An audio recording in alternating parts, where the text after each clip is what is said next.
Hey guys, welcome back to another Love Island review. It's good to be back, and I'm not gonna lie, for the way they anticipated today's episode, I'm not gonna lie, it was dead. It was dry. I thought it was dry. I was like watching it, I was like, okay, we actually could have got Curtis picking ekin-su on Friday's episode and then had the whole Scott saga today. I don't understand why they tried to delay it like it was some big dramatic thing. But anyway, we're going to get into it. But before we get into it, if you're new to the channel, please be sure to hit the subscribe button with the notification bell. So every time I upload a video, you guys are notified. Listen, without further ado, let's just get straight into the review. So the episode actually starts off by, normally they give us like a little insight of what's to come in today's episode. Again, I don't understand that because the episode was dry. Like, let's actually be real for a second. Were you guys excited watching today's episode? Let me know in the comment section below. Like I said, we all have different opinions. I was sitting here watching the episode and I was like, nah, it didn't really give what it was supposed to give, So yeah, we didn't get a preview for today's episode. Then it continues on from Friday. Curtis ended up picking ekin-su. I predicted this. I said he would have picked ekin-su. I don't know what kind of game Curtis is playing, but he needs to stop. Okay? He needs to stop playing whatever game he's playing because he's saying, okay, me personally, like, let me tell you how okay, everyone's different, but I'm going to tell you how I would operate. If I'm on a show like Love Island, and let's just say I really like someone, and a bombshell comes in for me, and they pick me to go on a date or whatever, I'm directly saying, listen, I'm not gonna lie to you, you're a really beautiful person, but I'm literally closed off with said person, or whoever the person may be. For Curtis to be talking to Danielle, entertaining it, you gave Danielle hope, which is why she picked you. She then picked you. It comes to the recoupling, you go back to pick ekin-su. So you made Danielle look like a mug. And this is why I say Curtis is not ready yet. How old are these men? I think, isn't Curtis like 27, 28? These people, they're older than me, and I have more emotional intelligence than them. Like, it's actually embarrassing. Like, what are we talking about? Like, come on. Like, I knew he was gonna pick ekin-su, but it's like the matter is like, why put Danielle through that? If you knew he was gonna pick ekin-su, and then if you knew that was the case, well, I don't think he knows what he wants. I think the guy is just as bamboozled in his head as we are bamboozled as the audience, because it doesn't make any sense. Scott ends up picking Tina. Now, like I was saying in Friday's episode, I was seeing online that Scott had left the villa, and that was due to like the ordering, like not the reasoning why he left, but like the ordering making not making too much sense. So for example, Scott should have gone before Curtis because Curtis had that kind of, oh, who's he gonna pick type thing. But like for Curtis, I'm getting them too confused. Well, they're literally the same people. I can't lie to you. But for Scott to go last, there had to be some kind of, okay, why is Scott going last? Why is Scott not going before Curtis? And he picked Tina, but the speech he gave was very like, it wasn't enough for Tina, she felt. She felt like. Ron is last, so therefore picks Danielle. Danielle said Curtis is an effing idiot. I agree. Like, these men will lead these women on and think that it's not a problem. It's okay, cool. Like I said, and I'll say it again. When you're honest with someone and you say things with your chest, you can't blame yourself for how someone else feels. It's gonna hurt regardless, yeah? Let's just put that matter out there. It's going to hurt. So let's say you're not feeling it no more. Let's say that you're feeling a type of way. Cool, at least you're being honest about the situation. At least you're telling the individual how you actually feel. But if you're just leading someone on, saying, yeah, kissing them, hugging them, doing all this sexual type of stuff with them, but you're not feeling it like that, and then when push comes to shove, for example, Vegas night when Scott got outed by Luca, when it's stuff like that's happening, you want to be acting like... But if he was honest in the first place, that all could have been avoided. You understand what I'm saying? So it's like, we need to understand what we're actually doing here. And let's just get our shit together, really. Ekin and Curtis have a conversation. How is this man? This man is a clown. He said if someone comes in and turns his head, he will let her know. That's not what you should be saying. This is, what week are we on? We're on week 3, you know. I think there's like this week and then next week is the last week, you know, because as we know, All Stars doesn't last the 2 months. It only lasts for a month. This is the 3rd week. And for Curtis to be saying, if someone comes in and turns his head, he will let... That's not what you should be saying. You pick ekin-su and said you want to focus all your energy. Those type of words shouldn't even be coming out of your mouth. You shouldn't even be saying stuff like that. So the fact that Ekin, look at the red flags, you know. Yeah, you know what Curtis is like already. But you need to hear the words that's coming out of his mouth. If someone else comes in and turns his head, it should be at a stage now where no one else should be coming in and turning your head. What's tea? Curtis is a joker. Where did I go up to? I put here, I simply don't believe anything Curtis has to say anymore. It's got to a stage where when he talks, it's just like, whatever. Like, it's like, I have to see actions now. Look, a lot of people can say words, but it's like, a lot of people like to say what a lot of people want to hear. I need to be seeing some action, because you cannot just be saying all this stuff and expecting people to believe you. Well, if people believe you, they're clowns. I'm so sorry. Harriet wants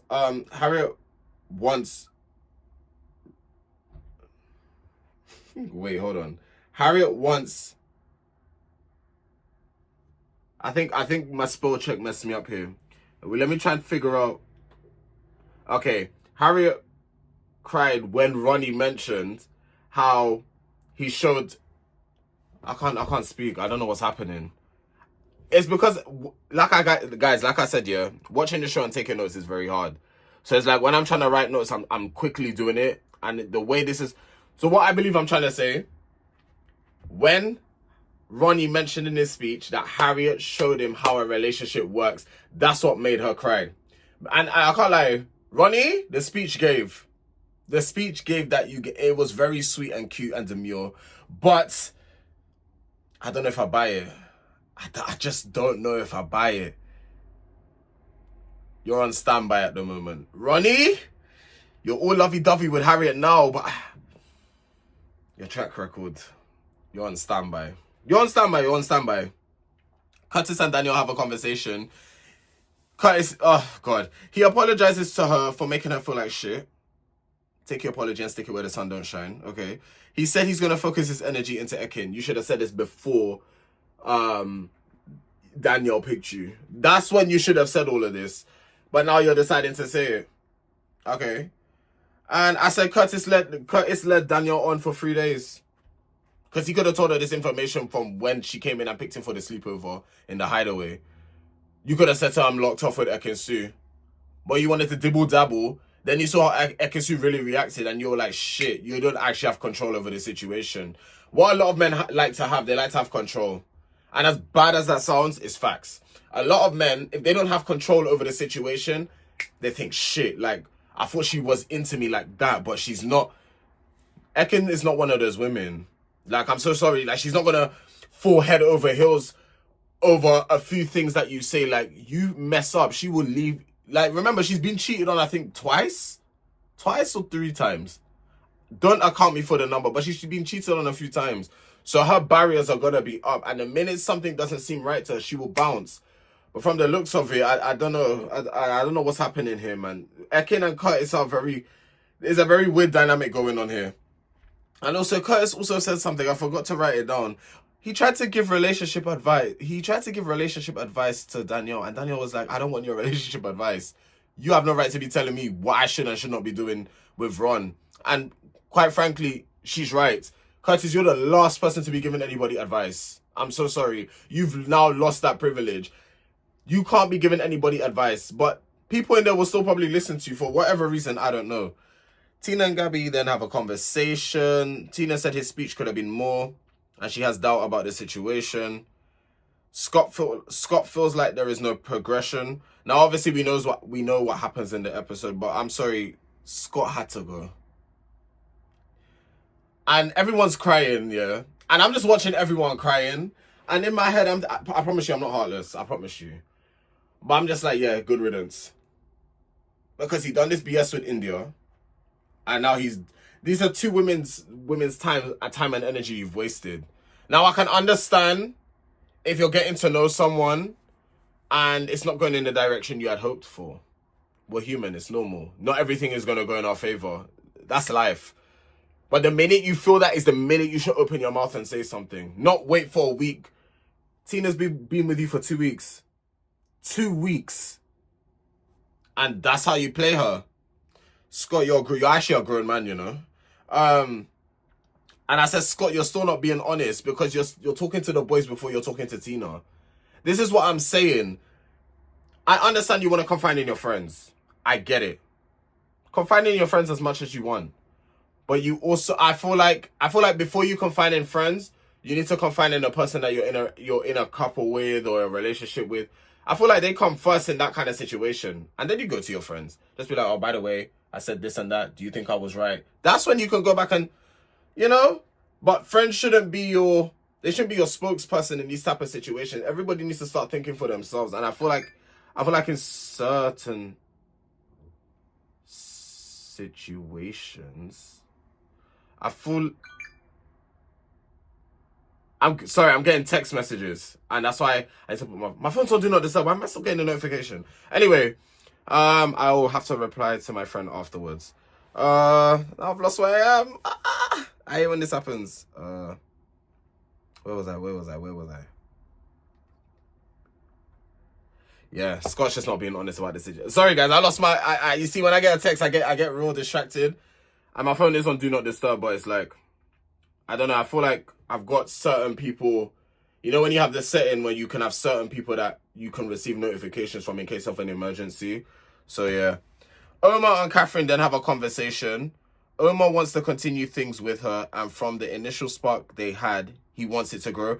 Omar and Catherine are my winners. I'm saying it from now. Omar and Catherine have to win this year. I'm telling you, if Josh and Mimi can win, if they were the first black couple in how many years of Love Island has run to win season 11, Omar and Catherine are rooting for you. And I'm jumping behind. You know what? Call me biased, but they just look really cute together. And Omar's not an idiot. He's not. I've watched Omar literally a few months back on his season. The guy's not an idiot, innit? And when Joey tried to press him, he really showed him Omar really showed him what time of the day it was, because I still, that was a time. That was a time, because I still, up to this day, I don't know what Joey thought he was doing. Luca and Grace then have a conversation, and Luca is really sweet, you know. Luca's really grown on me. Guys, if you had asked me on his season if I would be rooting for Luca, I would have told you no. Because Luca was a C-U-N-T. When I tell you, Luca on his season, he was diabolical. The growth, people can change. Luca's living proof of that. Like, people actually can change.